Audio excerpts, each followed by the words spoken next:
This is going to be the spiciest story I've ever told on my channel. I started looking into this old school bodybuilder, and you guys know I always like to learn about the lives of the people I discuss. But he sent me down such an insane rabbit hole that the bodybuilding ended up being the least interesting part. This is the life of Mickey Hargitay. Mickey was the son of an acrobat and grew up in Budapest, the capital of Hungary. He was raised as an athlete and excelled at football, speed skating, and gymnastics, even as World War II cast a shadow over his teenage years. By the time the Allies landed in Normandy, Mickey was beginning university. As the war reached its final stages, he became involved in an underground resistance organization to help support the Allied advance through Europe. But victory did not bring freedom. Eastern Europe fell under Soviet control, replacing one oppressive regime with another. Having lived under both the Nazi umbrella and the tightening grip of communism, Mickey wanted neither. He dreamed of freedom and opportunity, and like many brave Hungarians of his generation, he began planning his escape from the country. So as the Iron Curtain descended across Eastern Europe, 21-year-old Mickey spent everything he had to make it to the United States. He arrived in New York in 1947 with no more than $7 in his pocket. He settled in Indianapolis, where he worked as a builder by day and a trapeze artist in a circus at night. While he was at a pool one day, Mickey noticed a magazine in the hands of a lifeguard. On the cover was Steve Reeves, who had won Mr. America earlier that year. Mickey was stunned. He had never seen such a physique before. So he asked the lifeguard, "What does one have to do to become like Reeves, or at least close to it?" The lifeguard asked his age, and when Mickey replied 21, the lifeguard simply said, "Forget about it, you're too old to start weightlifting."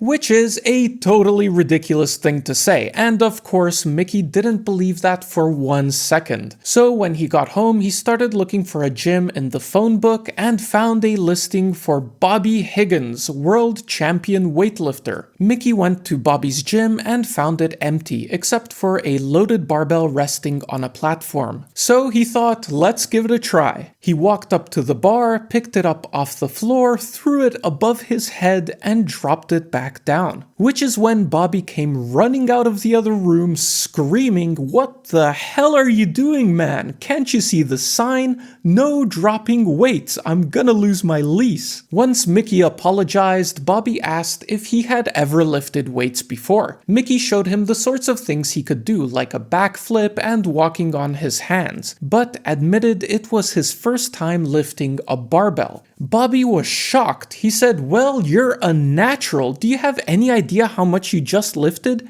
That was 210 pounds. Mickey didn't even understand at that point just how gifted he already was. But he was hooked, and from that day forward, he devoted himself to developing his physique. He trained heavy, like many Silver-era bodybuilders. He could do deep squats with 400 pounds, and had a max overhead press of 280 pounds. In competition, he found success at the regional level, where he first won Mr. Indianapolis and then Mr. Indiana. He competed at multiple major shows during the early 1950s, though he never quite clinched a title. It was in 1955 that he was training at York Barbell in Pennsylvania, and he had a chance to meet John Grimek. John reckoned that Mickey's lack of success at the Mr. America contests had more to do with his posing and less with his actual physique. So he recommended Mickey try to compete at the Mr. Universe in London, where the judges selected the winner prior to the posing exhibitions, which weren't really taken into consideration. Now Mickey's story is about to get pretty wild, but first a quick word from Robert Baraban, who made this video possible. Robert builds the absolute best chest expanders on the market. Whether you're a fan of old school bodybuilding methods or just want to try something new in in your training, the chest expander is a small and versatile piece of equipment which can give you a killer upper body workout, and a totally different kind of stimulus which is unlike any other exercise. Some old school bodybuilders like Fred Rollon built insane physiques using only the chest expander. Since you can progressively overload by adjusting the number of springs, one model can accompany you throughout your entire lifting career. Robert Baraban builds all his products by hand in Austria, and they are truly made to last a lifetime. His expanders are built fully out of steel with knurled and rotating handles. So if you want to spice up your training a bit or get someone a gift, head over to shop.handgripper.net. And now back to the video. Mickey made the trip back across the pond that same year, and much to his surprise, he was crowned Mr. Universe in the amateur division at 29 years old, with Leo Robert winning the professional division. So much for that lifeguard calling him too old. Winning the title was a dream come true for Mickey, and also sparked the beginning of a new career path for him, show business. And this is where things start to get interesting.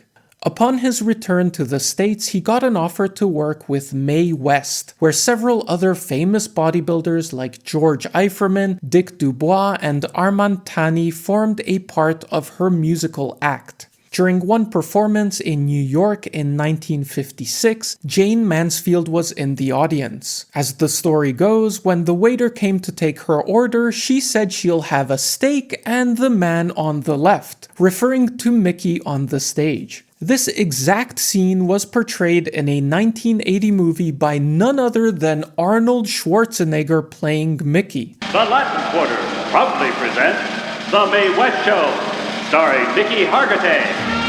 There's something quite funny about them picking Arnold of all people to pretend to be a natural bodybuilder. It's me! It's Mickey! Anyway, when the show was over, Mickey got introduced to Jayne, and the two fell for each other immediately. We should quickly stop to mention just how big of a deal Jayne Mansfield was in the 1950s. Most of my younger audience probably hasn't even heard of her, but back then she was an extremely famous movie star, and one of the most recognizable sex symbols in the world. Perhaps not quite to the level of Marilyn Monroe, but in the same sort of ballpark where she was a household name and recognized basically anywhere she went. Now, Jayne was also a complicated figure. She grew up without a father and had her first child when she was just 17 years old. She found she could get ahead in life by leaning into her looks and using them for every possible advantage. She portrayed a sort of character in public of a dumb blonde, even putting on an exaggerated girlish voice whenever she spoke. Big influential advertising man, that's all he is. But this was really just an act. Behind the ever-present cleavage and sashaying walk, Jayne was, by all accounts, an intelligent woman. She studied French, Spanish, German, and Italian, had a deep appreciation for art, and played multiple musical instruments. Perhaps her biggest flaw was her promiscuity. In fact, when Jayne first met Mickey, she was still a married woman. And Mickey was also a married man, having found his first wife shortly after he arrived in America. This love affair of theirs caused a great controversy with Mickey's employer, Mae West, who felt that Jayne was stealing the attention of her most prized muscle man. Guy, what takes his time, I'll go for any time. I'm a fast-moving gal, I like some slow. Mae was furious at Mickey for engaging in the romance, which drew loads of media attention, and she demanded him to stop seeing Jayne. Mae was so worried about her show's image that just a couple weeks after the lovebirds met, she held a press conference in her dressing room to try to control the narrative and distance herself from Mickey. She apologized to the cameras, stating that she ran a clean show and that Mickey had been hurting the show and himself with his extracurricular activities. It was at that moment that Mickey burst into the room hoping to defend himself in front of the journalists. Which is when one of May's lapdog muscle men and a former pro wrestler attacked him from behind, showering him with punches and kicks, sending Mickey to the hospital, badly bruised and beaten. There are a couple shots of Mickey immediately after the altercation and the following day outside the courthouse, looking pretty busted up. May had little sympathy and proceeded with firing Mickey from the show. Mickey in turn filed a lawsuit against May and his attacker, seeking $100,000 in damages, though the case was eventually dropped. From there, Mickey and Jayne both divorced their respective partners and married each other at the gorgeous Wayfarers Chapel in Los Angeles. They were, no doubt, America's hottest couple, and their wedding sent the media into an absolute frenzy. With his superstar wife and his own good looks, Mickey had no trouble finding work in Hollywood. He even starred in a Hercules adaptation alongside Jayne in 1960, just a couple years after his original idol Steve Reeves starred as Hercules in 1958. The couple had 3 children together, Mickey Jr. in 1958, Zoltan in 1960, and Mariska in 1964. Their daughter, Mariska, is actually still quite a famous actress today. Many of you will have seen her starring as the main character in the last 27 seasons of Law and Order Special Victims Unit. But Mickey and Jayne's marriage was far from rosy. While it seems Mickey stayed faithful, Jayne was, well, let's just say, making the rounds. She got involved with a lot of men. Producers, directors, other performers, Brazilian billionaires. There are even allegations of her sleeping with both John and Robert F. Kennedy. Unsurprisingly, their marriage was in shambles within a couple years. In 1963, right around the time Jayne got pregnant with Mariska, she filed for divorce and immediately went to travel around Europe with her latest lover, an Italian singer called Nelson Sardelli. The two were actually planning to get married, but after a fight, Nelson broke up with her and sent her back to America just 3 months into their relationship. They never spoke again. Jayne, as she often did when things weren't going her way, ran straight back to Mickey, who, upon finding out she was pregnant, reconciled with her in an attempt to keep their growing family together. Even though they were already divorced, they both agreed to give it another shot. But she had not changed at all, and not long after Mariska was born in '64, Jayne left Mickey again and started going out with Italian director Matt Cimber, who she went on to marry in September of that year. Jayne got pregnant with her 3rd husband and her 5th child, but again, unsurprisingly, the relationship was abusive and unfaithful, ending with their separation before the child was even born. Now, I know we're getting pretty deep in the drama here, but bear with me because we are getting somewhere with all this, and it's about to get a whole lot spicier.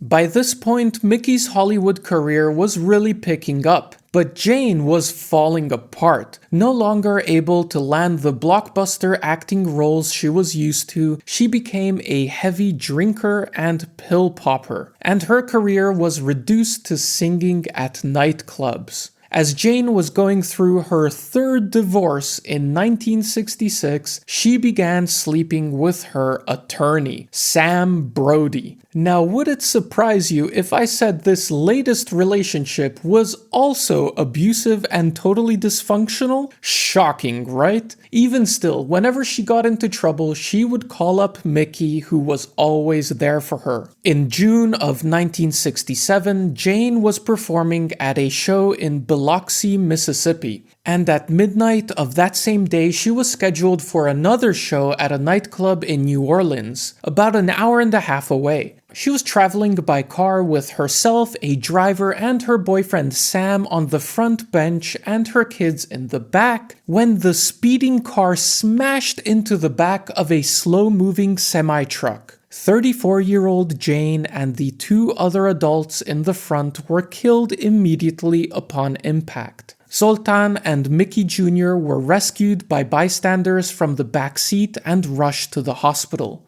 On the way to the hospital, Zoltan woke up and started asking where his sister was, which made them double back to the scene to find 3-year-old Mariska buried under the passenger seat of the mangled car with a head injury. Jayne had spoken to Mickey less than an hour before the crash. She called Mickey when they stopped at a gas station because she was fighting with Sam on the trip. Up until then, she was actually sitting in the back of the car with her kids. It was after that stop that she hopped in the front and tragically sealed her fate. Jayne's acting career being on the decline didn't make the press any less interested in her death, which became just as highly publicized as anything else she did in her life. However, we must highlight one positive that came out of all this, because as crazy as it might sound, Jayne's death actually saved countless lives. You may have noticed that all large modern trucks have a metal bar installed on the back, which is meant to prevent cars from sliding under the truck during a rear-end collision. This is called a Mansfield bar, named after Jayne Mansfield. The public was so shocked by this high-profile crash that it raised awareness about so-called under-ride accidents, and eventually led to updating federal safety guidelines that made Mansfield bars mandatory. After the accident, Mickey took full custody of his 3 kids that survived the crash, Mickey Jr., Zoltan, and Mariska. He raised them with his 3rd wife, Ellen Ciano, whom he stayed with for the rest of his life. But this story has one final twist to offer us. You see, Mickey passed away at age 80 in 2006. And just last year in 2025,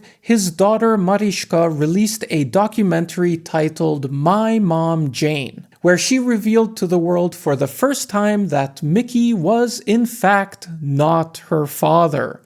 Remember earlier in the video when I said Jayne went traveling in Europe during her short-lived affair with Nelson Sardelli around the time she got pregnant? Yeah, it turns out Nelson is Mariska Hargitay's dad. But Mickey raised Mariska as if she were his own, without even an ounce of hesitation. Even when Mariska found out the truth on her own in her mid-20s and confronted Mickey, he flatly denied it and refused to admit to Mariska that she wasn't his. That was the only time they ever spoke about it. If the subject ever came up between Mickey and his 3rd wife, Ellen, Mickey always said, "I'm her father, period," which Ellen respected and never questioned further. And that was that. The secret was kept and taken to the grave. Imagine how tough that must have been though, not just falling in love with a woman who was incapable of being faithful to you and taking her back, but also taking in her child from an affair. Mickey chose the honorable path and raised Mariska with her siblings in loving memory of their mother. It was 2 decades after his death that Mariska felt it was time for her to tell the story her own way. I encourage you to go check out her documentary. It's actually really good and there are loads of details I left out of this video. And my daughter Mariska, she was asking me, "Dad, what was the greatest thing you ever did in your life?" Without thinking, I said, winning a Mr. Universe title in 1955. At the London Palladium. And finally, another quick thanks to Robert Baraban for making this video possible. Don't forget to head over to shop.handgripper.net to check out his chest expander.